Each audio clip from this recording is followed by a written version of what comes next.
Da nossa presidente, Valeu. Ceci Barbosa Campos, estar aqui hoje conosco. Passo para ele.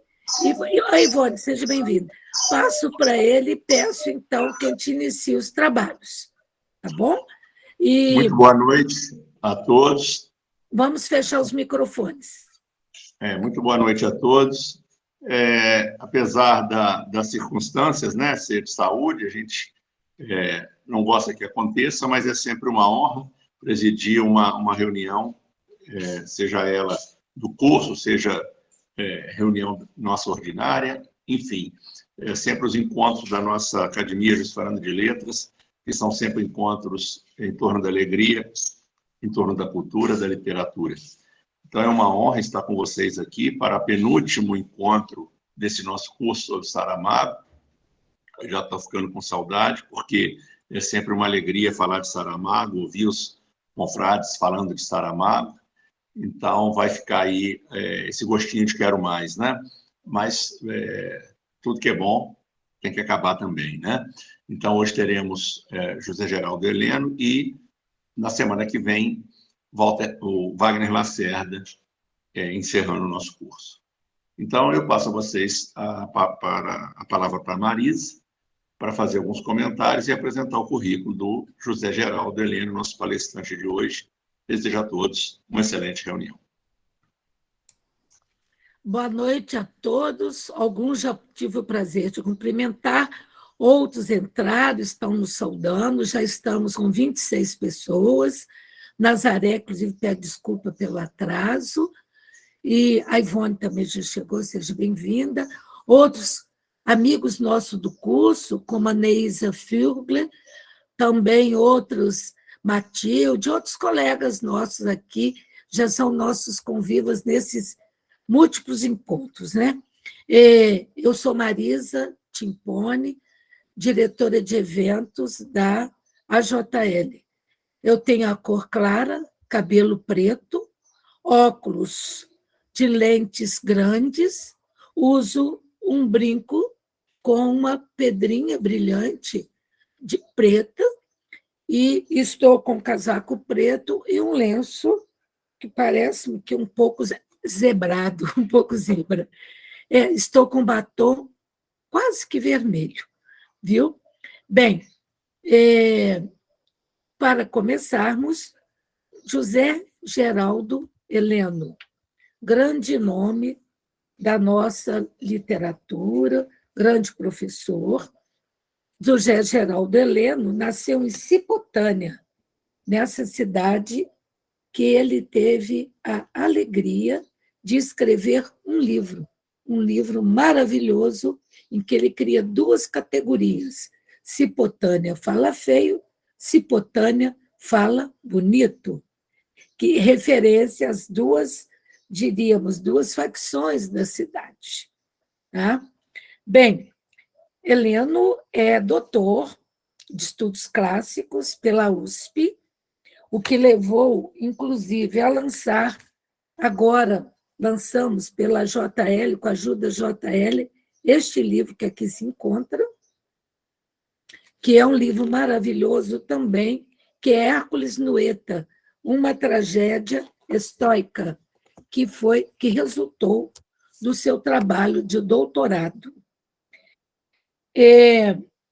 Heleno é mestre em teoria literária pela UFRJ, graduado em letras pelo UFJF, onde atuou durante muito tempo como professor de língua latina.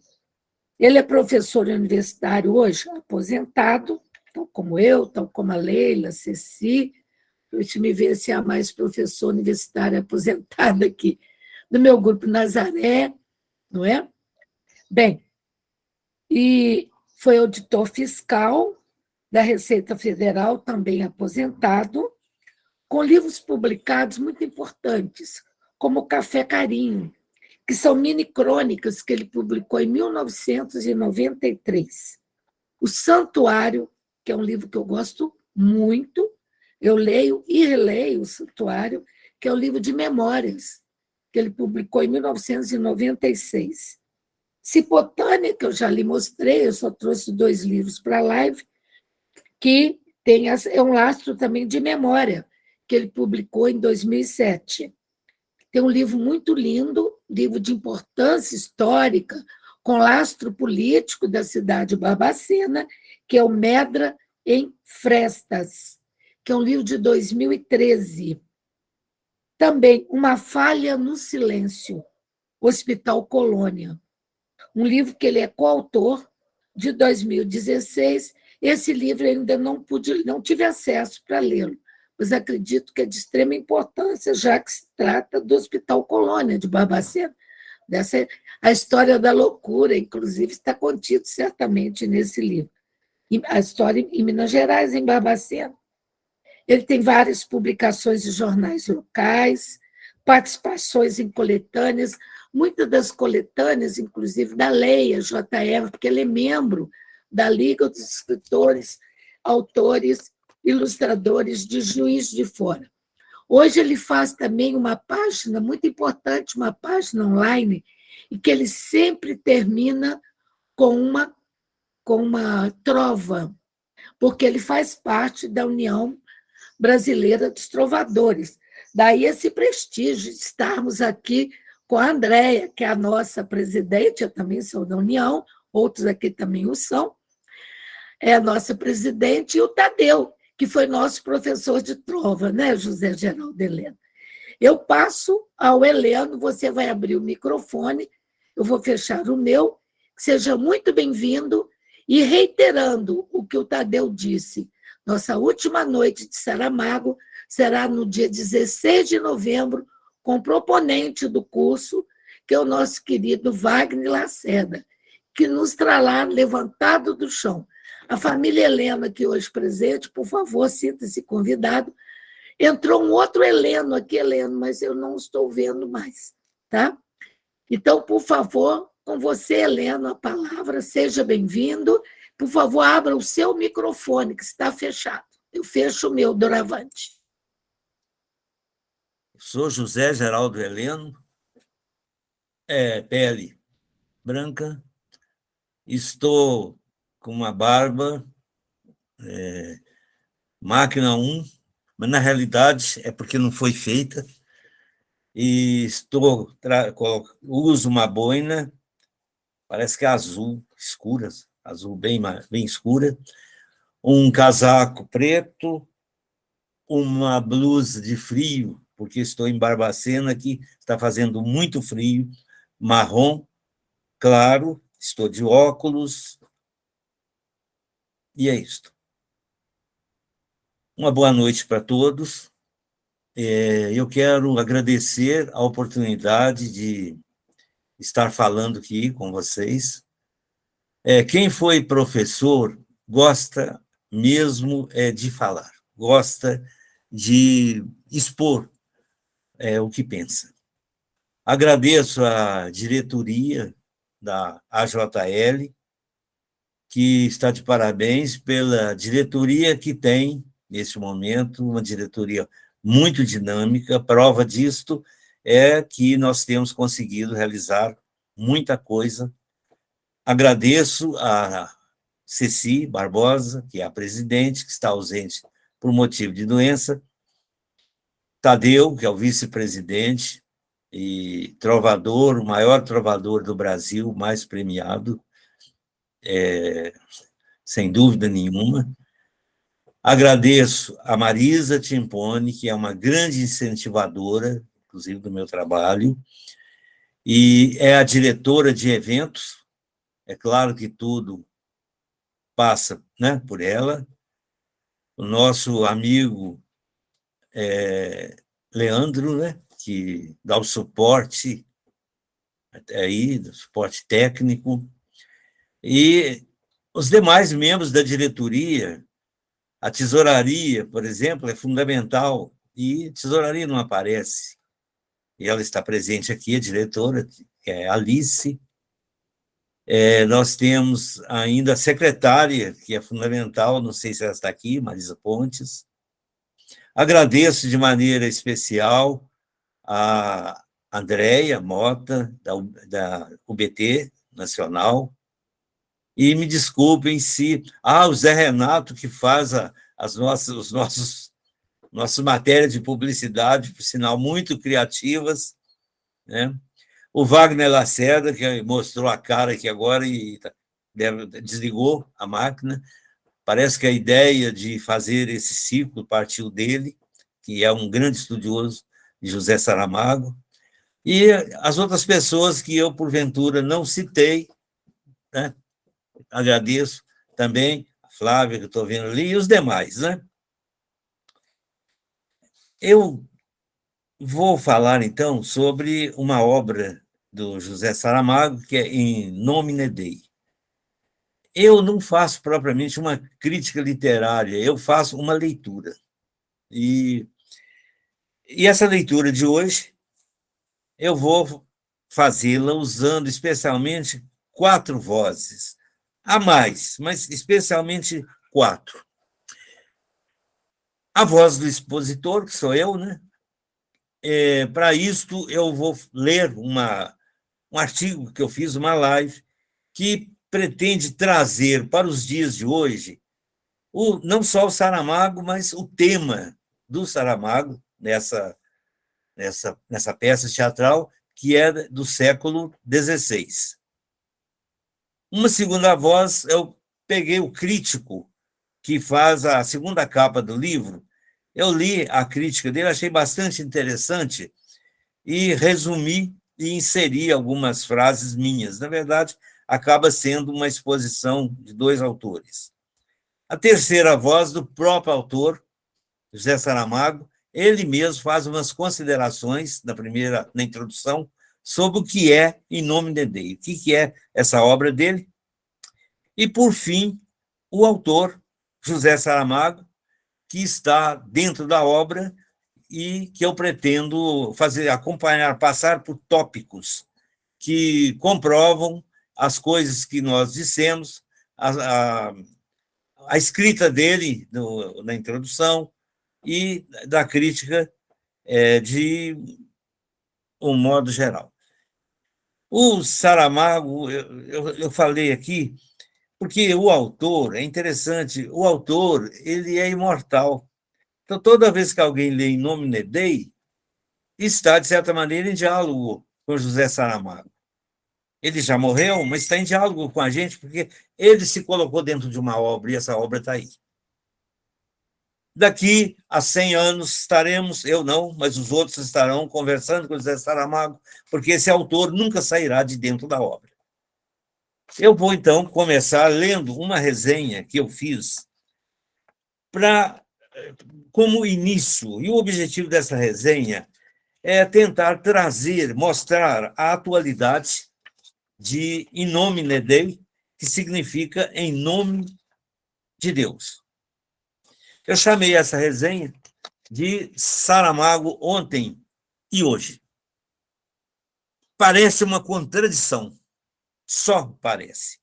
Essas reflexões me surgiram durante a leitura da tragédia In Nomine Dei, do escritor português José Saramago, cujo tema é um conflito religioso entre católicos e anabatistas ocorrido no século XVI na Alemanha. Dever-se-ia esperar, pelo título, que algo muito nobre estivesse em jogo, por se tratar de uma luta em nome de Deus.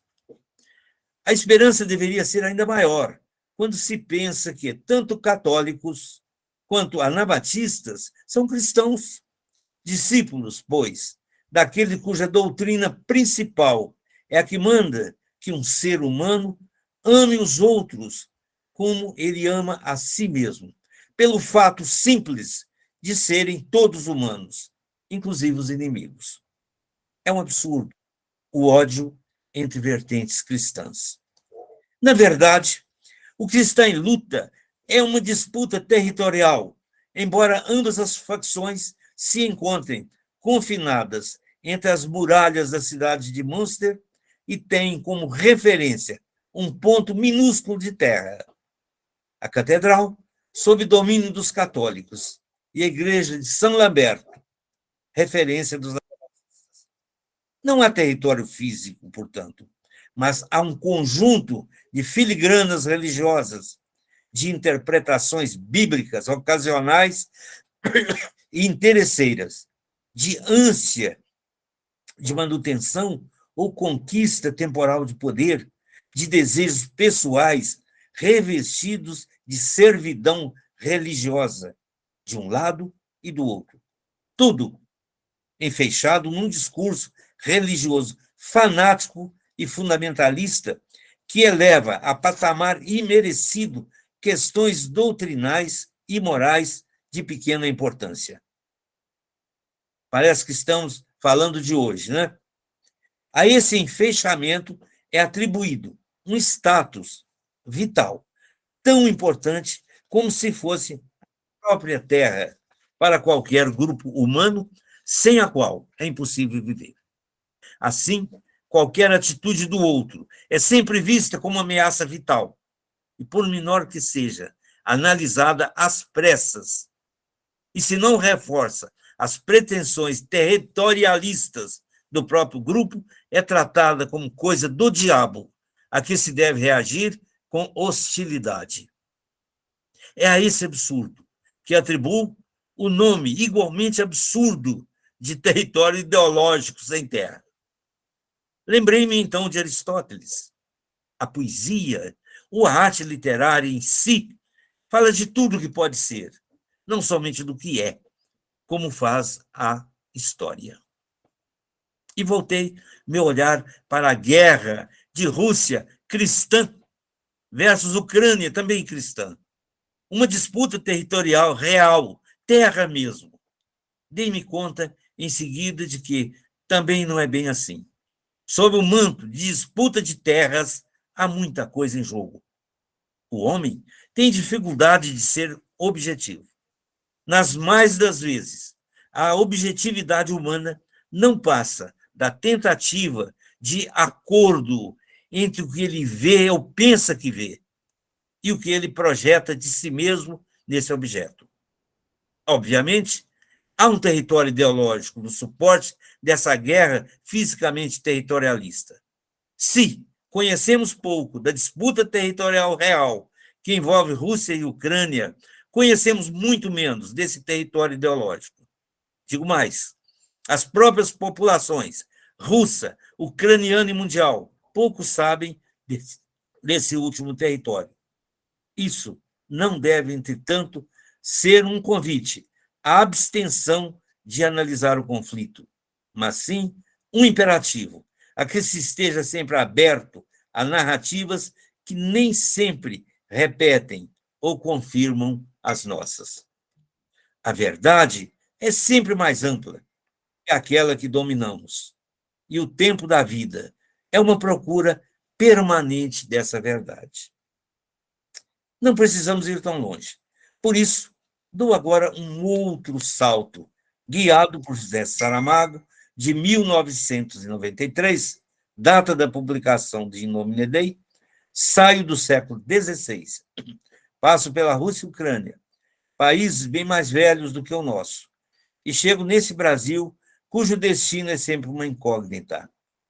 É o Brasil que vai para frente mesmo, ou é o país do futuro que almeja estar sempre no passado? Afinal, que país é este?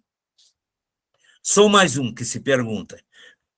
Agora, parece estarmos numa guerra. Duas facções principais se desafiam como cristãos e protestantes há 7 séculos. Uma e outra na briga por ampliação territorial. Territórios ideológicos, muito mais difíceis de se definirem, porque cada território em disputa não é capaz de ver os contornos do outro, não é capaz de refletir e procurar entender a narrativa do outro, ainda que ele pareça absurda. O absurdo merece ser estudado. Algumas vezes, o absurdo são as fezes do contexto social. Ainda nesse extremo, é necessário analisá-lo para ver que vermes o corroem. E até se parte desses vermes também não está onde acreditamos que a sanidade é total. É preciso, urgente, deixar cada um de ser um gueto endócrino e endógeno. Passo agora à segunda voz, né? Essa foi a minha, tentando ler In Nomine Dei nos dias de hoje. Essa segunda parte é a voz do crítico, né? Depois a voz do Saramago. Eu usei nesse trabalho aqui uma epígrafe, porque eu achei que ela representa muito bem a carga de ironia que José Saramago coloca nesta sua obra genial. Entre aspas, palavras de uma personagem, que está na página 80, não anotei qual foi a personagem, mas isso importa pouco.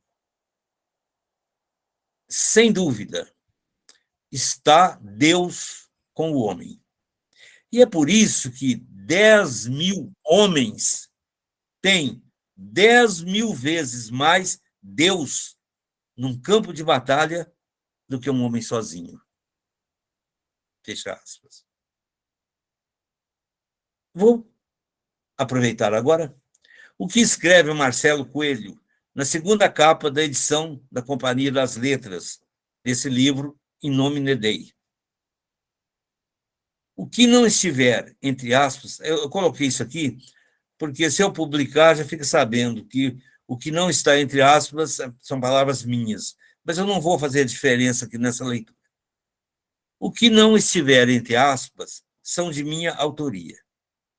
A peça conta o fracasso de uma rebelião protestante na Alemanha do século XVI. As personagens são marcadas pela brutalidade e pela falta de sentido naquilo que fazem. A fé vitima os mais simples, a credulidade dilacera os homens, a esperança mata, e a utopia igualitária serve de pretexto para a dominação. É uma visão decepcionada dos cristãos envolvidos nessa tragédia. Saramago escreve, sem dúvida, uma peça contra o fanatismo, as ilusões fundamentais e os heroísmos estúpidos da religião. A história humana, como espetáculo de violência, como exercício absurdo do poder, como cegueira dos inocentes e dos canalhas. Talvez esse seja o cerne das preocupações de Saramago. Ao mesmo tempo, cheia de belezas e de horrores, a obra desse socialista convicto se move pelo desencanto. Eu aproveito também a nota introdutória, escrita pelo próprio Saramago, porque eu acho que é interessante nós sabermos como o seu autor via a sua própria obra, considerando esse autor como o primeiro leitor, uma vez que o autor é também um leitor. A partir do momento que se escreve, que nós escrevemos um livro, esse livro é um objeto. Esse livro não faz parte mais de mim. E eu posso ler. Eu, pessoalmente, leio as coisas que eu já escrevi, gosto de algumas, nem tanto de outras. No entanto, não tenho nenhuma vontade de modificar nenhuma delas, porque uma obra é como um filho. Você tem um filho, você gosta dele, há coisas nele que você gostaria que fosse diferente, mas você não tem poder e nem vontade de mudá-las, porque você gosta dele como ele é. A partir do momento que você publicou um livro, ele é intocável. Ele é ele. Falas, então, o texto introdutório que o Saramago faz, logo no início, lógico, da sua peça, é a seguinte, entre aspas. Entre o homem, com a sua razão, e os animais, com seu instinto, quem, afinal, estará mais bem dotado para governar a vida? Pergunta fundamental. Se os cães tivessem inventado um Deus, brigariam por diferenças de opinião quanto ao nome, a dar-lhe, perdigueiro fosse o lobo da Alsácia? E no caso de estarem de acordo quanto ao apelativo, andariam, gerações após gerações, a morder-se mutuamente por causa da forma das orelhas ou do tufado da cauda do seu canino Deus? Que não sejam essas palavras tomadas como uma nova falta de respeito às coisas da religião, a juntar a segunda vida de Francisco de Assis, que já foi falado aqui, né? E ao Evangelho segundo Jesus Cristo. Não é culpa minha, nem do meu discreto ateísmo, se em Münster, no século XVI, como em outros tantos tempos e lugares, católicos e protestantes andaram a trucidar-se uns aos outros em nome de Deus, in nomine Dei, para virem alcançar na eternidade o mesmo paraíso. Os acontecimentos descritos nessa peça representam, tão só, um trágico capítulo da longa e, pelos vistos, irremediável história da intolerância humana. Que o leiam assim, e assim o entendam, crentes e não crentes, e farão, talvez, um favor a si próprios. Os animais, claro está, não precisam. Fecha aspas. As ações, agora, eu agora vou cotejar a obra dele, vou passar por pontos, por tópicos que mais ou menos reforçam essas coisas que foram ditas até aqui. E é uma pequena amostra de algumas passagens que eu considerei fundamentais para a compreensão de Nomine Dei, de Saramago, e espero que seja também um convite a que vocês leiam essa peça, que é muito interessante, e é um retrato bastante fiel ao mundo que nós vivemos ainda 600 anos depois.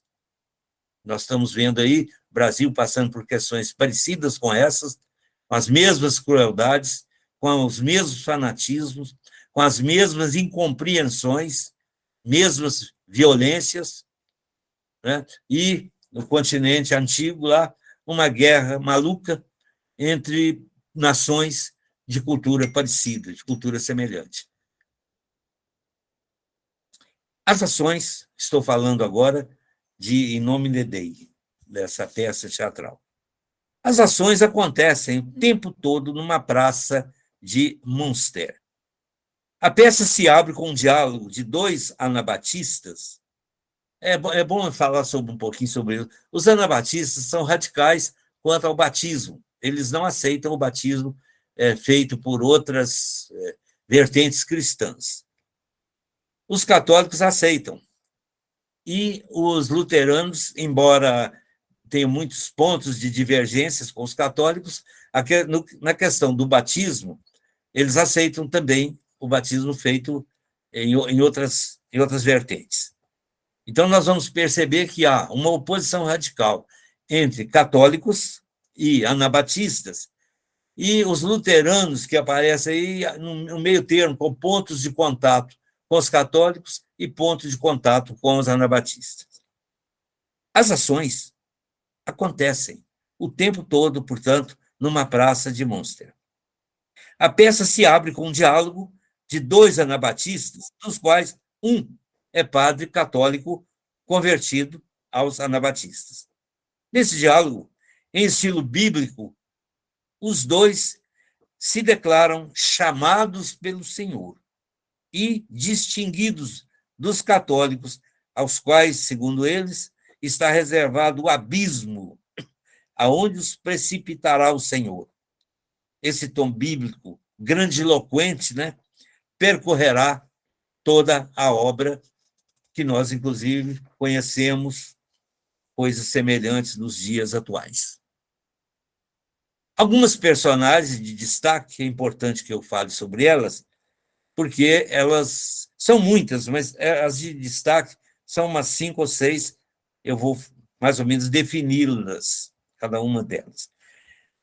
Eu não sei como se pronuncia esse nome, vou pronunciar como eu acho que está escrito aqui. Tem um Kneiper-Dolink, que é um anabatista, chefe da oposição anticlerical em Münster, cidade em que se desenvolve a ação. É interessante como que a peça começa num nível religioso. Esse Kneiper-Dolink, ele é o chefe religioso deles. Nós vamos ver que no correr da peça ele vai perdendo importância. Tem o bispo Franz von Waldeck, que é bispo católico de Münster. Ele é importante que ele vai representar a oposição em relação aos anabatistas que dominam a cidade. Estão dentro da cidade e o bispo, então, o Waldeck, é Waldeck mesmo, cerca a cidade. Esse Jean Mathies é um apóstolo anabatista. Ele é uma figura interessante, me parece assim, ele é um crente ingênuo, mas honesto consigo mesmo. Ele chega à cidade, no correr da peça, juntamente com Jan van Leyden. Esse Jan van Leyden também é um apóstolo anabatista. Eles chegam juntos, ele e o Mathies, só que o Jan van Leyden, em oposição ao Mathies, ele é um oportunista de mão cheia. Tem a Gertrude de Vara, que é a mulher de Jan van Leyden, que é uma pessoa muito curiosa, porque, no final, esse Jan van Leyden se ajoelha diante do bispo, tenta renegar sua fé para ter a vida sua salva, enquanto que a mulher dele reafirma sua fé e morre em nome dela, que é essa de Vara. Aí tem aqui esse aqui não falo muito dele, não preciso citar, não. O chefe dos anabatistas, portanto, esse Kneiper-Dolink, inicia a ação proclamando um novo tempo, em que não há mais espaço para os ritos católicos, uma vez que chegou o tempo deles. É claro, isso pertence às diversas vertentes da reforma, né? Da reforma protestante. Então, ele está dizendo que o momento da igreja passou, agora é a época dos reformadores. E isso, na época, tinha um sentido muito forte, levando-se em conta a dominação da Igreja Católica, praticamente da Europa toda, né? Numa linguagem ao estilo bíblico, sempre, esse discurso é feito dentro da Igreja de São Lamberto, tomada aos católicos.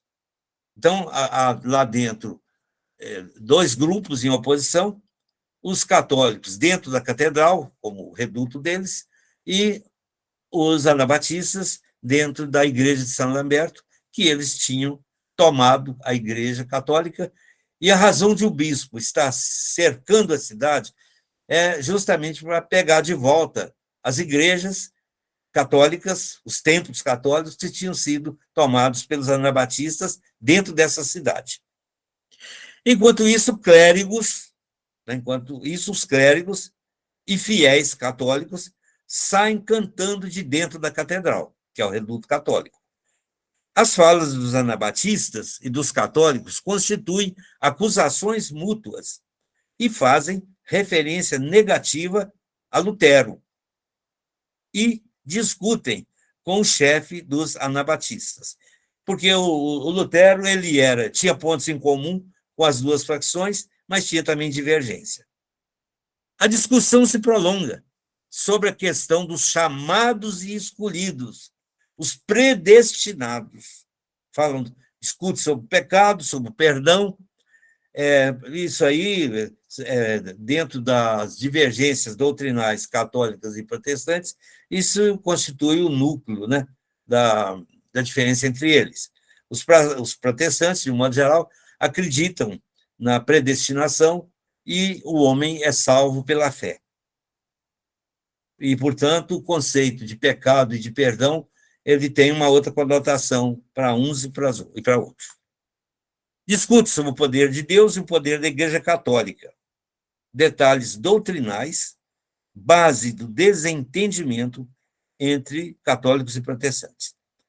Numa discussão com os clérigos católicos, Rothman, um pregador anabatista, proclama, aspas, quando estivermos diante de Deus, até o meu silêncio soará mais alto do que todo o vosso latim, provocando a igreja. Um exemplo de discussão que eleva detalhes pouco significativos a motivos de guerra, justificando as afirmativas de José Saramago naquele prólogo que eu li. Ao que os eclesiásticos respondem evocando, é terrível aqui, evocando justamente o alinhamento católico com os príncipes e os ricos, a lei de aliança com o imperador. Então, pelo menos, assume uma posição franca. O bispo católico, Waldeck, manda isolar a cidade até que os templos católicos sejam devolvidos à Igreja Católica. Os anabatistas não se rendem ao cerco. Eles tornam reféns os ocupantes da catedral, que dentro da cidade permanecia como reduto católico. Ou seja, enquanto o bispo católico cerca a cidade, os moradores anabatistas da cidade cercam os católicos que estão na catedral, refugiados da catedral. Segue-se uma discussão sobre a representatividade ou não dos conselheiros e do síndico. A cidade era administrada por um conselho eleito e um síndico, que seria o chefe desse conselho. E, na ocasião do conflito, quem governava era um conselho formado por maioria católica. E, como há uma revolução, há um desentendimento da parte dos anabatistas, eles, então, exigem que esse conselho seja destituído e se eleja um novo conselho, naturalmente com predominância anabatista. Segue-se uma longa discussão sobre a questão do batismo entre católicos, luteranos e anabatistas. É esse o núcleo da divergência entre eles. Os anabatistas propõem ao bispo Waldeck que desbloqueie, então, as cidades, as estradas de Münster, em troca da soltura dos eclesiásticos. Os teólogos, esses católicos, então, eles são soltos, porque eles estavam presos dentro da catedral.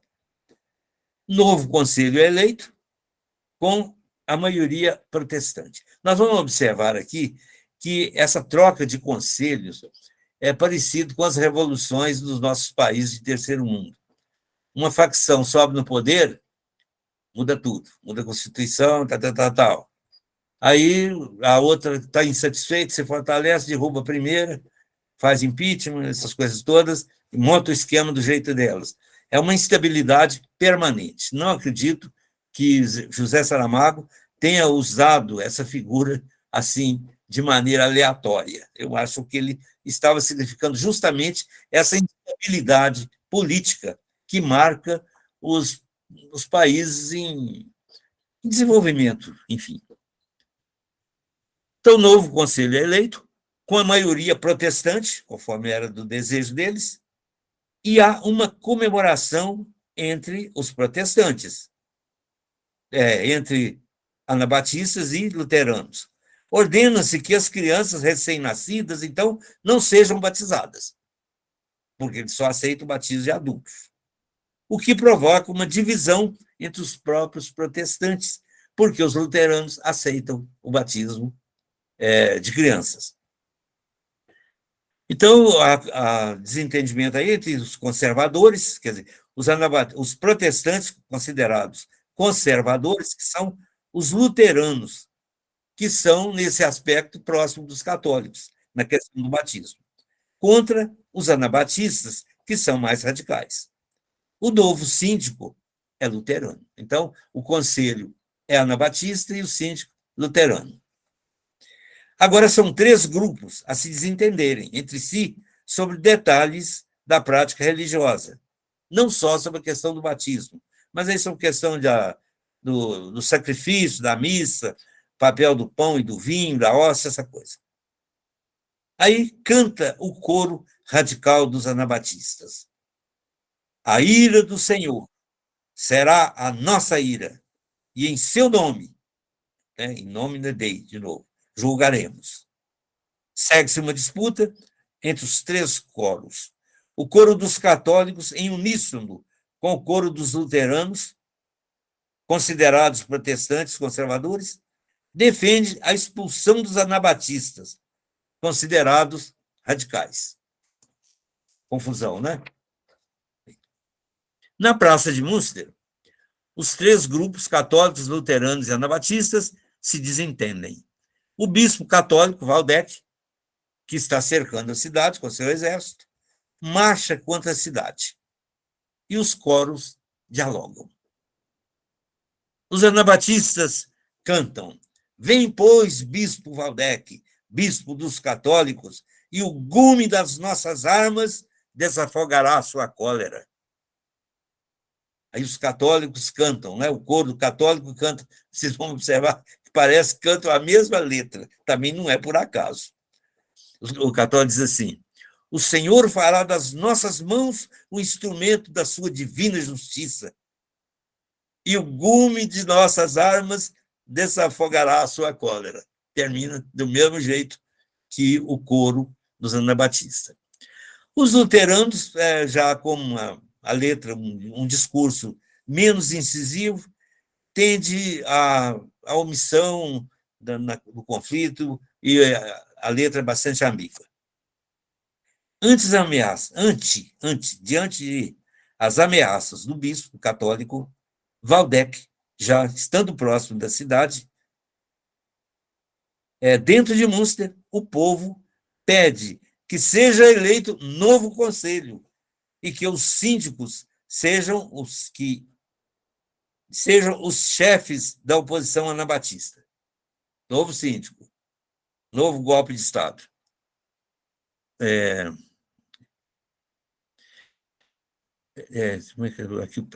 Chega da Holanda, aí é que chega, nesse ponto da tragédia, que chega da Holanda o anabatista Mathys e o Jan van Leyden. O Mathys, aquele que eu disse que é um pregador ingênuo, mas crente, honesto consigo mesmo, ele acredita no que está falando.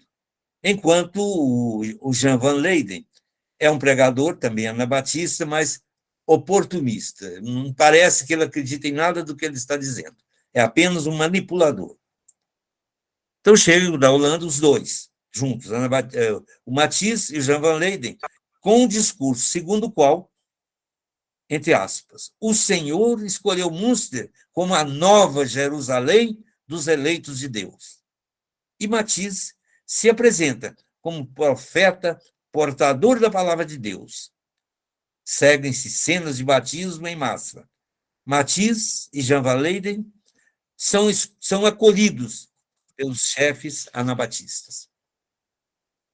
Sobe a cabeça desses chefes, sitiados pelo bispo católico Waldeck, o delírio. Que eles são predestinados a resistir e vencer as tropas de Waldeck. Uma coisa racionalmente impossível, mas pelo delírio, pelo menos eles manifestam que acreditam que isso vai acontecer. Evocam passagens bíblicas miraculosas que narram combates estupendos em que foram vencedores os servos do Senhor, entre aspas, pois esta é a última batalha de Deus, e ele concedeu-nos a sua força, fecha aspas. Kneiper-Dolink, aquele chefe religioso lá do início, a que me referi, então propõe liberar os sitiados que divergem dos anabatistas para que, se saírem, morram pelas mãos de Waldeck. Então, esse Kneiper-Dolink, que é o líder religioso dos anabatistas, propõe que todos aqueles que não são anabatistas sejam libertados de dentro da cidade, ou seja, sejam julgados para ser mortos pelas forças do bispo Waldeck, que está cercando a cidade. de ver, tá. Então, para que eles morram pelas mãos de Valdec. Matiz eleva os braços ao céu, é o pregador que eu acho que é um pouco ingênuo. Eleva os braços ao céu como que esperando uma mensagem de Deus. Rothman manifesta, eu não citei essa personagem, manifesta incredulidade diante de tanta fala profética, empolada, em vez de simplesmente dar um veredicto, em vez de ficar com esse subterfúgio de libertar para eles morrerem, que dê logo um decreto e mate logo lá dentro mesmo, simplifica as coisas. Essa é a opinião do Rothman. Que se matem os inimigos. Jean Van Leyden, aliviando um pouco a situação de Matiz, porque Jean Van Leyden era racional. O Matiz é um místico ingênuo, com alguma ironia. Jean Van Leyden, aliviando um pouco a situação de Matiz, com alguma ironia, diz, aspas, o costume é dizermos que o Senhor fala pela boca dos profetas, quando os profetas dizem que o Senhor fala pelas suas bocas. Super irônico, né? Mas chamando a atenção do Matiz, que era ingênuo, porque ele não faz a bobagem, que as coisas são sérias, mas não tanto. A discussão prossegue e todos enfeitam suas falas com raciocínios tortos, para não chegarem à conclusão sobre a vontade de Deus. No fim, não chegam a conclusão nenhuma. Há uma discussão com Jean Van Leyden. A mulher lhe diz, conheço-te como homem, não como anjo. A mulher de Jean Van Leyden. E esse responde, conhecer-me-ás como aquilo que, em cada momento, eu diga que sou. Matiz convoca todos os anabatistas para juntos exterminarem os ímpios católicos e os rebeldes luteranos, que acabam expulsos da cidade. Amando Jean Van Leyden, todo mundo, em frenesi, se livra de todo o dinheiro. É uma crise de fanatismo. É de todo o dinheiro que eles chamam de excremento do diabo, e o lança para cima, queimam em seguida todo o papel que represente valor, cédulas, notas promissórias, tudo que represente valor. Segue-se a queima de todos os livros, né? E de obras de arte, dos quadros e de esculturas. Matiz, a gente não demora muito, não viu? Matiz, depois de muitas reflexões e tentativas de entender a vontade de Deus, é o místico, né? Místico ingênuo. Ele parece, eu faço uma observação aqui, um crente autêntico, embora fanático, enquanto seu colega Jean Van Leyden é um oportunista, né? Matiz sai com alguns soldados para ridiculamente enfrentar o exército de Valdec, depois de dizer que vencerá o exército de Valdec. É logo morto, naturalmente. Jean Van Leyden, colega dele, é proclamado sucessor de Matiz. Destitui de novo o Conselho Municipal. Municipal dele tem. Esse conselho. E nomeia 12 juízes equivalentes às 12 tribos de Israel. Jean Van Leyden, absolutista, torna-se ele próprio a lei de Münster. Os debates continuam entre os chefes anabatistas, em que eles próprios misturam sua realidade com os textos judaicos da Bíblia e com interpretações duvidosas de sentido das circunstâncias em que se encontram presos em Münster. O delírio contamina algumas mulheres que, inspiradas em Judite, planejam matar Valdec como uma mulher bíblica fez com Holofernes.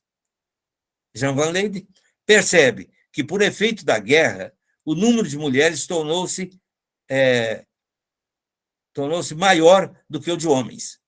Ele vê nisso um sinal da vontade de Deus e institui a poligamia. As mulheres serão distribuídas entre os homens E o sexo só será permitido com a finalidade de procriação. O prazer, sem finalidade procriativa, será considerado pecado. Para justificar a poligamia, Jan van Leyden evoca os antigos patriarcas judeus, a ordem de Deus no sentido do crescei e multiplicai-vos, além de trechos do Apocalipse. E a nova vontade de Deus era essa, mesmo contradizendo tudo que ele e outros chefes religiosos haviam prescrevido dentro da comunidade de Münster. É exigido, é exatamente isso aí. A poligamia seria obrigada para todas as mulheres núbeis, sem direito à escolha e sem direito à recusa do homem que a escolhesse. Jan van Leyden, que virou, é o primeiro a fazer a sua escolha e elege para si 16 mulheres.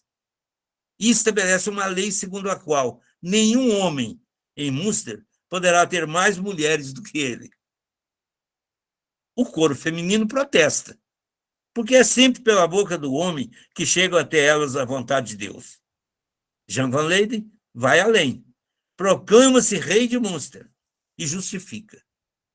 Assim como no universo não há senão um poder, também em Münster, imagem terra real do céu, não deve ter mais que um senhor. O cerco a Münster é mantido por Waldeck, no intuito de vencê-la pela fome. Enquanto isso, o povo dá mostras de cansaço, exaustão, desânimo e fome. Jan van Leyden os exorta ao ânimo, à demonstração de força e confiança no Deus de Israel. Manda que o povo que mal para em pé de fraqueza, que esse povo dance e cante de alegria. No estágio extremo da fome, que afeta a todos, o rei ordena que saiam da cidade as mulheres sem marido, os velhos e as crianças. Alguns discordam, especialmente Kneperdolink, mas o rei mantém a decisão. Claro que as mulheres não núbeis, né? Os velhos e as crianças são soltos da cidade, realmente, é para que eles morram mesmo. E observe como esse Kneperdolink, que era o chefe supremo religioso, ele foi perdendo prestígio até o final, aqui que vocês vão ver que ele não tem mais prestígio nenhum. O aspecto religioso demonstrou-se apenas um pretexto, ou uma ocasião de um aventureiro se tornar rei, que foi o caso do Van Leyden, né? Que, inclusive, entrou na história de paraquedas. Ele chegou depois da tragédia já em movimento, depois da guerra já em movimento. É o que menos se expôs, e foi o que se tornou o maior beneficiário de tudo. Então, alguns discordam, especialmente Kneperdolink, mas o rei mantém a decisão. Algumas das mulheres de Jan van Leyden se revoltam. Mesmo sob a tirania do rei, o povo conserva seu fervor religioso. Já conhecemos isto. Meu Deus. Deixa eu ver isso aí. Diante da situação de abandono por Deus, em que a população se sente, alguém conclui, finalmente, uma das personagens conclui, talvez, entre aspas, Deus não seja católico. Talvez não seja protestante. Talvez não seja, senão, o nome que tem. Entram os soldados de Waldeck. Mata-os a todos em nome da justiça e em nome de Deus. Nenhum anabatista abjurou sua crença na hora de ser executado, exceto Jan van Leyden. Diante de Waldeck, sua esposa número 1, Gertrude, diz a Waldeck que não entende tanta mortalidade como fruto de ódios de crenças. E suas últimas palavras são: não abjuro da minha crença, porque sem uma crença, o ser humano é nada. Falei. Agora podemos. Parabéns! É? Gente, que aula! Que trabalho de professor. Os elogios aqui no chat foram imensos. A todo momento se disse um grande professor, um grande palestrante. Eu gostei também, aqui acabo de ler a fala do Adalberto, só posso dizer que foi magnífico o professor Heleno. A Ivone reitera. E foi, não foi? Bom te ouvir, Maria. Foi muito. Angelina. Foi muito. Maravilhoso.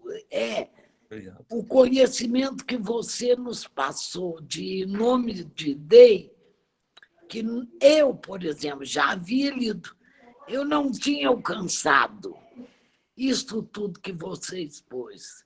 Heleno, meus parabéns, muitos abraços. Obrigado. Obrigada, Angeli. Há um comentário muito bom do Wagner aqui. Espetacular professor, crítico e leitor. A Renata, sua parenta, quando utilizar a fé e utilize para dominar um povo. O comentário a Ed, parabéns, Helena, excelente. Adalberto, uma honra, um enorme prazer ter assistido a essa grande aula, professor Helena. Há uma inscrição da Leila, desde o início, com a mãozinha levantada. Não sei se ela apertou sem querer. Leila, você quer falar? Tira a minha voz. Leila, você quer falar? Você está com o microfone fechado, Leila. Está fechado. Bem, como ela não se posicionou, alguém mais quer falar? Foram tantos comentários maravilhosos. A amplitude do pensamento do Heleno não é paradoxal, é complexidade, diz o estudioso Wagner Lacerda no chat. Aqui, olha que bonito, essa coisa linda que vem. A Dalva e Ana, que eu vi que prestou atenção a primeira vez que eu vejo se manifestar. Foi magnífico. Muito obrigada, Heleno. Já abri meu microfone. Abriu muito bem, Abriu, Abra. consegui. Já abri o microfone. Conseguiu. Então, vamos deixar a Leila falar. Heleno, parabéns, Heleno. Adorei sua aula.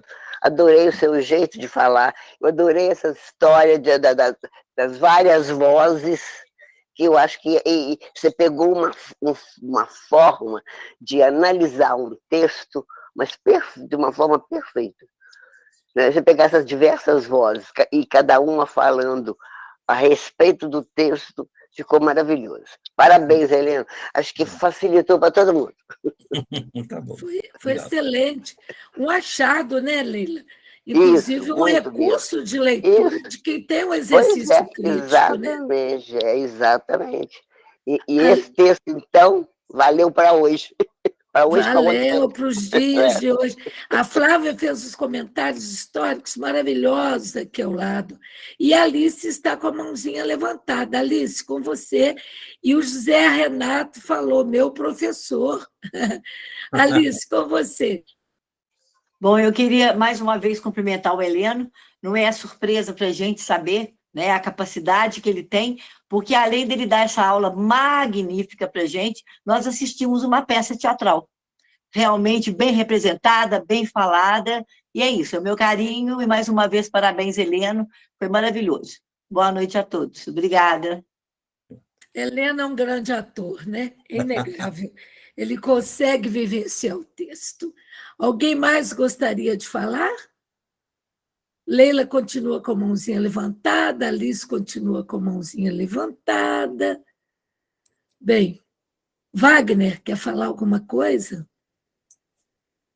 Wagner, com vocês, Wagner. Ô, Marisa, eu estava pensando, né?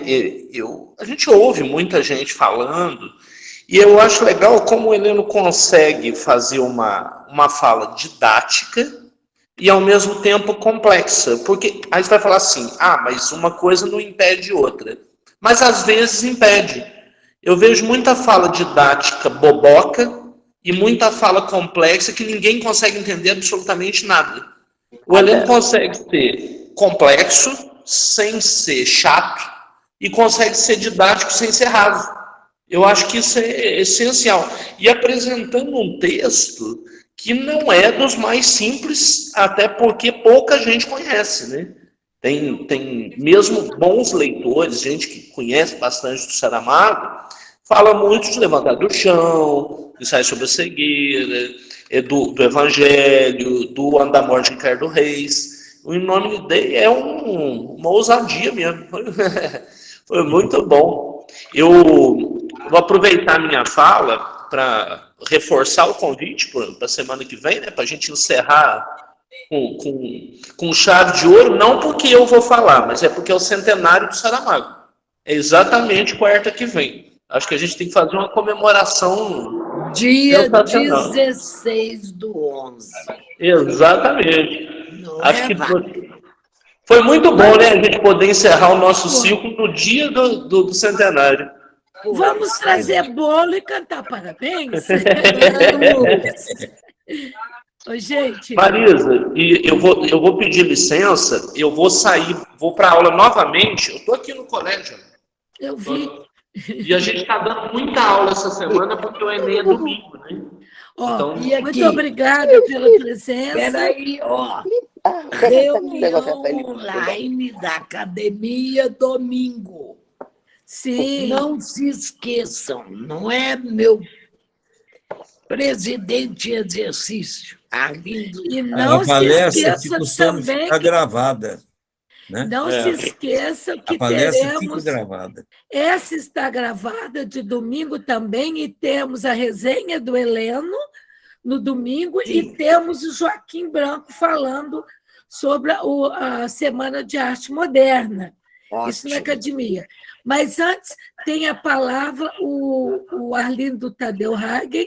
Agradeço antes, não sei o que se ele já vai se despedir, como já estamos com 20 horas e 3 minutos, quero agradecer com muita alegria essa noite que o Heleno nos propiciou, de grande conhecimento, mostrando, inclusive, que é uma fala de alguém que é formado, que é professor em teoria da literatura também, não é?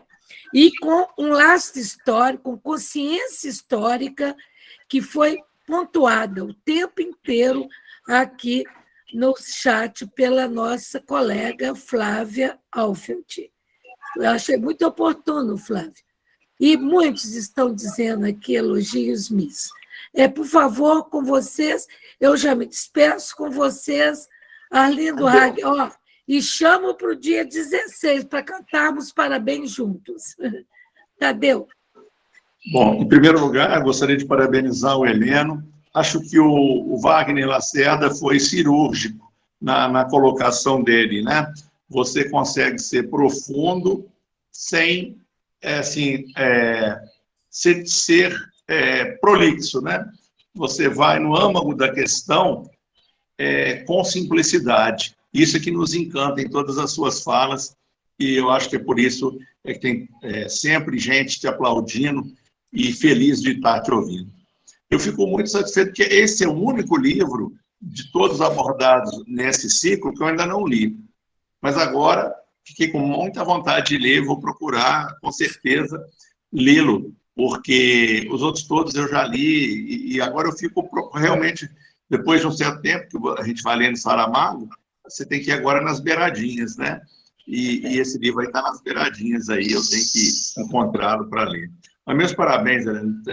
Foi sensacional e realmente fortalece o convite para a nossa reunião da Academia Juiz Forano de Letras, de domingo, onde você vai apresentar uma resenha, eu não sei de qual livro, mas já tenho certeza que vai ser boa, por tudo que você tem nos apresentado.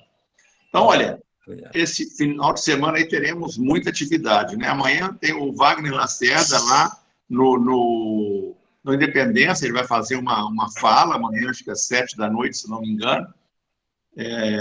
Volta ao Mundo em 80 livros, deve ser muito interessante, quem puder comparecer.